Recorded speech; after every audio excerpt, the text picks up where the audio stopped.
So now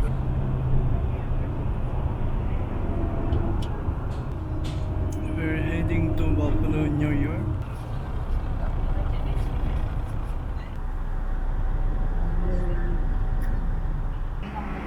So ito yung border ng US and Canada.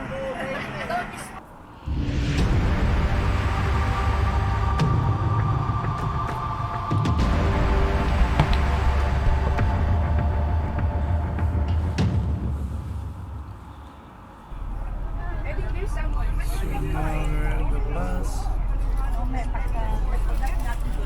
So ito pong tour po natin na ito ay pupunta po tayo sa Buffalo, New York.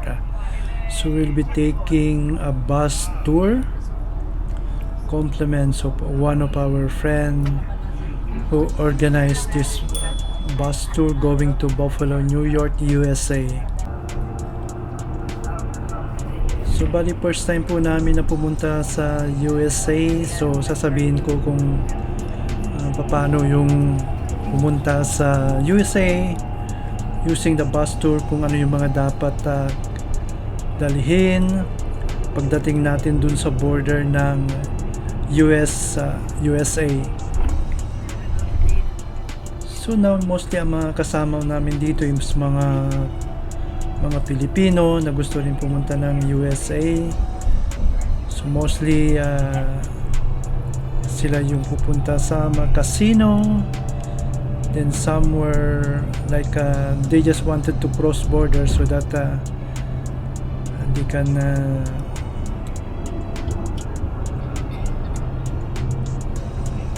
just relax and see what's on the other sides of the Niagara Falls, USA, New York. So we are now on our way going to Buffalo, New York, USA, Niagara Falls, taking the Queensway road. So ito, nakarating na po kami dun sa papunta dun sa bridge ng US and Canada border. So yung araw ng pagpunta po namin kasi is Saturday. So every Saturday and Sunday you would expect na maraming mga tour bus na papunta o magko-cross ng Canada to US. So medyo may kabigatan ng traffic. Pero kung titignan nyo sa kabila, yun namang galing ng US, gustong pumasok naman ng Canada, Niagara Falls. So mahigpit din po yung security check pagdating sa border naman ng Canada. So we are now waiting yung magka-cross kami dun sa bridge. Kasi iba yung way ng mga bus against dun sa private car. So kung nataon na marami yung mga bus tour na papunta o magko-cross ng border from Canada to US, so you would expect na medyo mabigat yung traffic. So sa kabila, ito yung mga private cars naman na galing ng US pupunta ng Niagara Falls sa Canada side.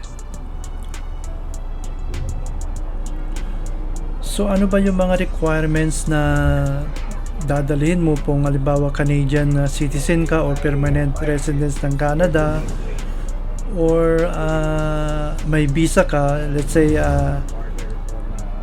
Philippine passport ka pero may visa ka going to US. So dadalhin mo lang yung mga documents mo. But for Canadians and permanent residents ng Canada, they will just bring their passport. So yun, passport lang naman saka PR card. But for those Filipino citizen na nagtutour dito sa Canada and they wanted to cross to US, first things first, they must have the what we call the US visa. to enter the US. So importante yun, dapat anuman yung papilis nyo o documents nyo na magpapatunay na you can cross US, then you must bring it and present it to the security, border security.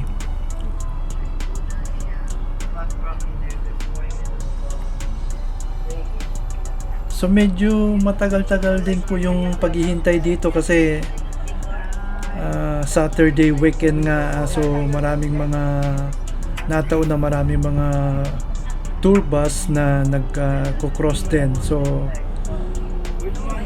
the US border security really wanted to check each and every one of those passenger in the bus. So medyo matagal. Pero hindi ko alam kung pag Monday to Friday, so weekdays, kung hindi maraming nagko-cross, so I think it would be the best option kung Monday to Friday or weekdays para hindi kayo mabala, kasi usually it would take you like doon sa wala pa kayo doon sa bridge mismo kung Saturday and Sunday, medyo abutin ka rin na 1 o 2 oras so naghihintay. So ang ginawa namin during this time, like nung nandun na kami sa bridge, kasi pag nasa bridge ka makikita mo yung Niagara Falls, both on US and Niagara Falls Canada side. So pwede kang magpicture yung mga Niagara Falls cruise. So pwede kang pwede kang magpicture.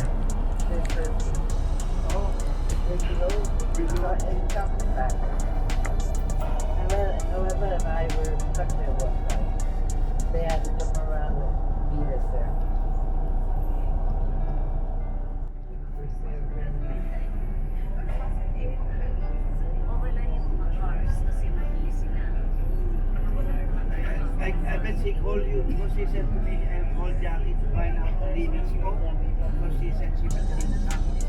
Yeah, she wasn't there.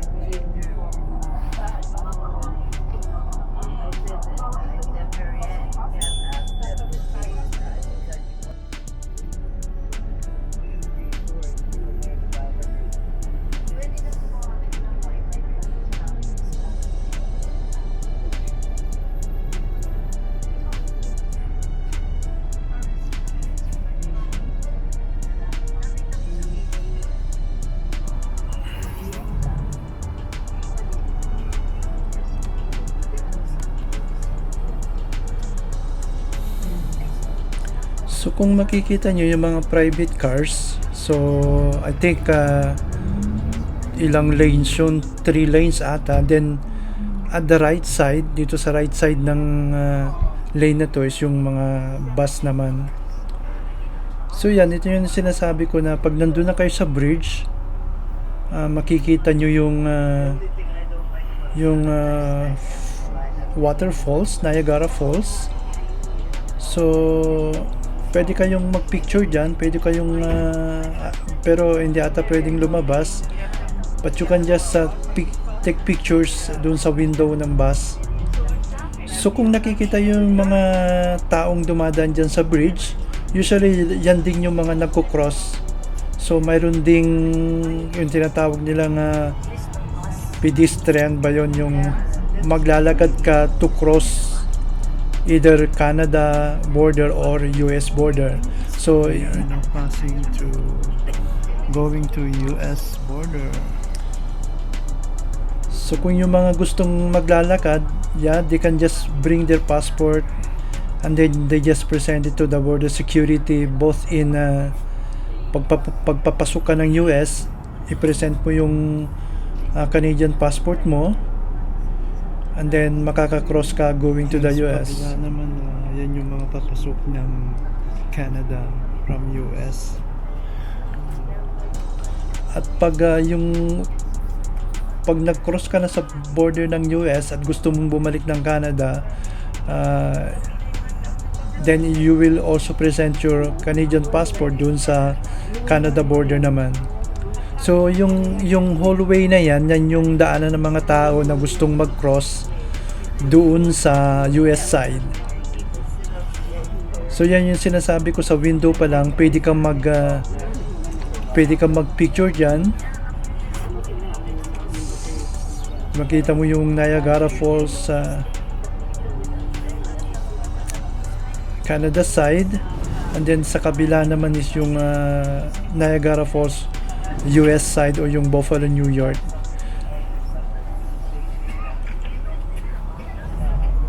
So yan, tignan nyo yung traffic. So tulad ng sinabi ko na yan naman yung mga papasok ng Canada naman. So ito naman yung mga papasok ng Canada. So kung titignan nyo, kahit ilang lane na yung inopen ng border ng Canada, kung ilang yen na yung inopen ng Canadian border, is still kulang pa rin kasi they really have to scrutinize yung mga pumapasok from US to Canada, and yung other side naman, yung papasok naman ng yung mga Canadian naman na gustong pumasok ng US, ganun din na they will really scrutinize kung you are authorized to cross the border, you have a right documentation to prove that you can cross US. So it's our first time to cross the border, so we just try the tour bus, then maybe later on, kung alam ko na yung mga certain requirements in crossing the border, then the whole family will try to cross the border using the private car, so that at least you can just go anywhere you want to go in Buffalo. You can go to outlet, you can book for an hotel and stay there for like 2 or 3 days in US.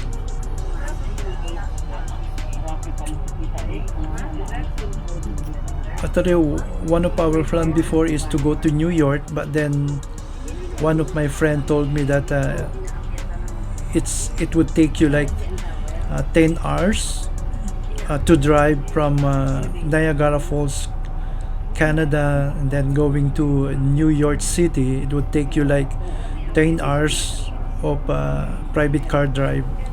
So maybe I will not opted to drive from Niagara Falls to New York City.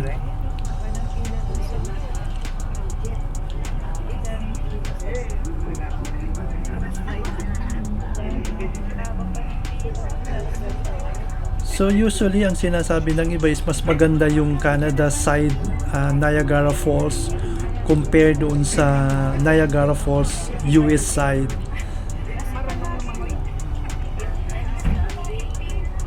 Kasi walang masyadong kwan sa Niagara Falls US side, unlike dun sa Niagara Falls Canada side, maraming mga hotel, maraming mapapasyalan, different kinds of we are now entering the border of US and Canada.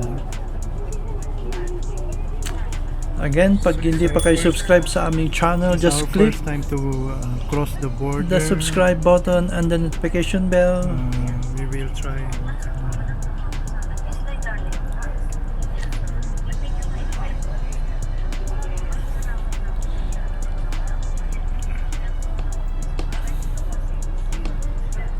So, yan yung situation pag weekend, yung maraming gustong mag-cross ng US, usually mga private cars, and then sa side naman ng mga tour bus, medyo marami-rami rin siya. So I would suggest maybe weekdays like Monday to Friday. Siguro medyo kukunti yung mga tour bus na nagko-cross ng US para hindi na kayo maabala. Because I think nung ginawa namin tong tour bus na ito, yung pagko-cross pa lang, it would take you like 1 to 2 hours before makababa kayo dun sa border security ng US para ma-check yung mga passport nyo.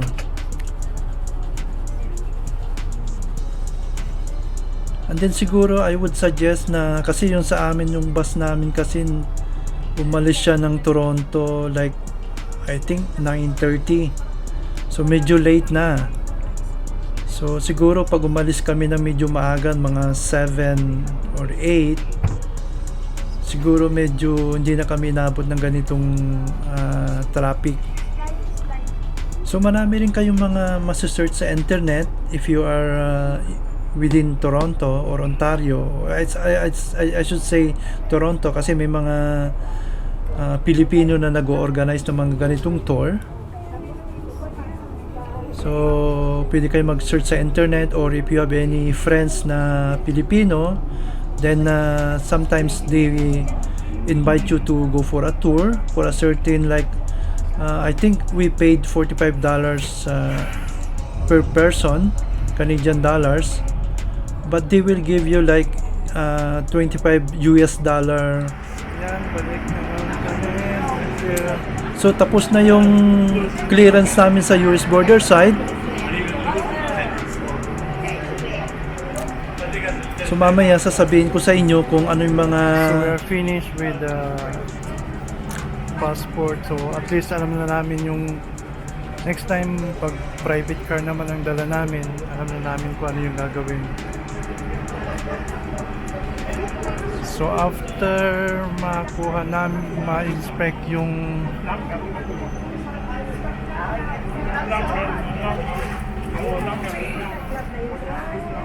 yan yung ano yung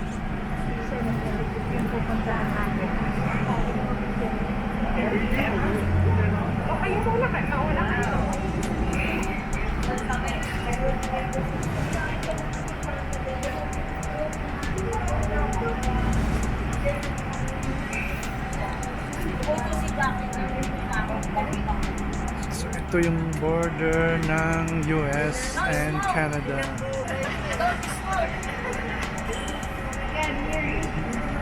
So tapos na yung na-screen na yung pan namin, passport.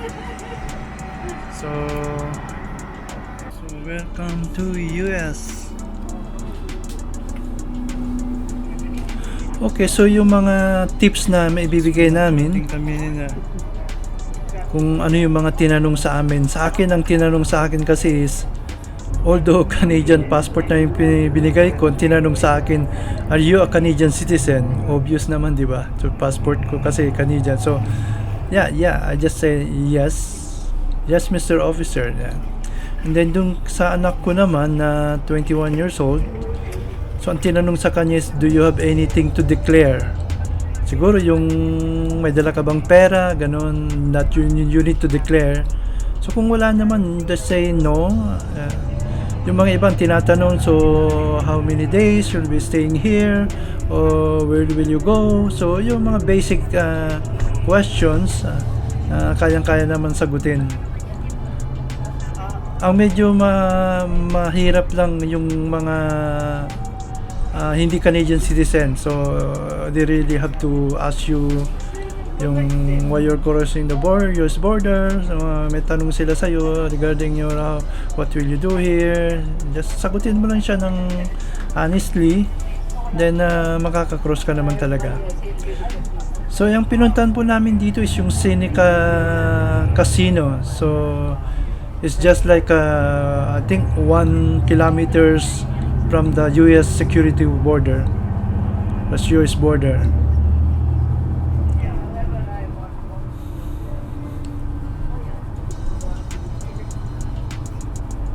Yan yung mga iba-ibang bus na nagtutour, nagko-cross ng US from Canada. Again, yun lang. Siguro ang tip ko lang is kung may mga tour bus going to US, siguro mas maganda yung maaga. And kung makakita kayo ng weekdays like Monday to Friday, much better kasi siguro hindi naman masyadong maraming nagko-cross, so para hindi na kayo matraffic o hindi na kayo maabala.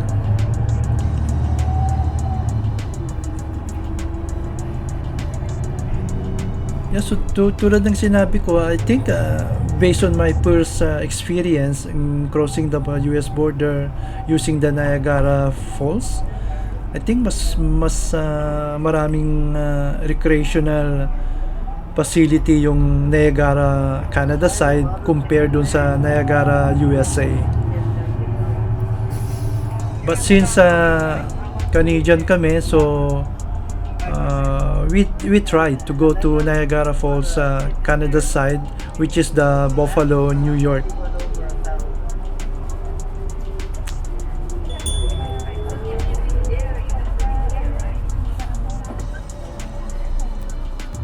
So going back to So yeah, Canada. so bali nung umalis na kami siguro mga 6 na. So isa rin yun yung tip ko sa pag-alis naman. Medyo pag inabot na kayo ng between 6 to 7 na pabalik naman sa Canada, medyo mahirap naman kasi kuminsan medyo kukunti na yung border security ng Canada side naman. So and then marami uling bumabalik na mga nag-tour bus babalik ng Canada, so medyo ganun din, aabutin din ng medyo matagal din kasi kuminsan ang border security sa Canada naman is minsan isa o dalawa na lang sila. So imagine nung pabalik kami ng Canada, ilang bus yun, 4 ata kami, so kami yung panghuli. So parang iisa na yung security border na nag-check sa mga passport namin, so medyo natagalan din kami dyan. So I think both side medyo mabusisi, medyo matagal, medyo natagalan on both side, like going to US and then going back to Canada. Then ganun din i-check uli nung sa Canada border security yung mga passport nyo isa-isa. So hindi naman siya kasi titignan lang kung Canadian citizen ka or do you have any valid documents to prove that you can cross naman o makabalik ka sa Canada. Bye America, bye US. Till next time. Ito kami ulit dito. So again, thank you for watching this simple video on how to cross US using the tour bus. And then tulad ng sinabi ko, so to give you some summary, so I would suggest na mas maaga, mas maganda. And then I would say na mas maganda yung from weekdays, Monday to Friday, yung mag-cross border kayo para at least hindi masyadong matraffic. Then you just bring your passport, PR card, then some questions like, are you Canadian citizen?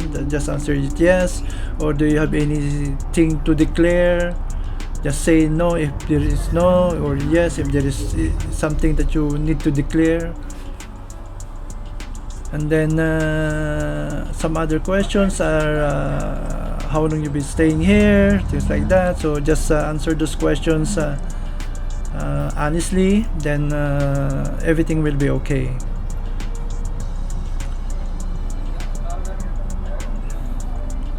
So again, maraming salamat pong muli sa pagsama po sa amin. It's our first time to cross sa US border from Canada. So it's a good experience. sabi ko nga nung nag-cross kami is sabi ko nga sa family ko is we need to like lakapin natin yung hangin ng US side naman. Then kumain kami sa isang restaurant, compare yung burger, then fries, those things like that. Like it's just a joke, oh, this is a French fries from US, this is a burger from US. So yeah, it's a good experience that we cross the border. Next time maybe we can cross the border, US border, using our private cars, so that we can just go different kinds of places in Buffalo. Maybe we can go to outlet, make some shopping, or book a hotel. Again, maraming salamat pong muli. Ito po si Rolweng. Pag hindi pa kayo subscribe sa aking channel, just click the subscribe button and the notification bell so that you will be updated on my upcoming videos. If you like this video, please subscribe, please. And then, ito muli si Rolweng. Thank you po sa pagsama po sa amin, and have a good day. God bless always, and take care. Again, it's Rolweng. Bye-bye. Thank you.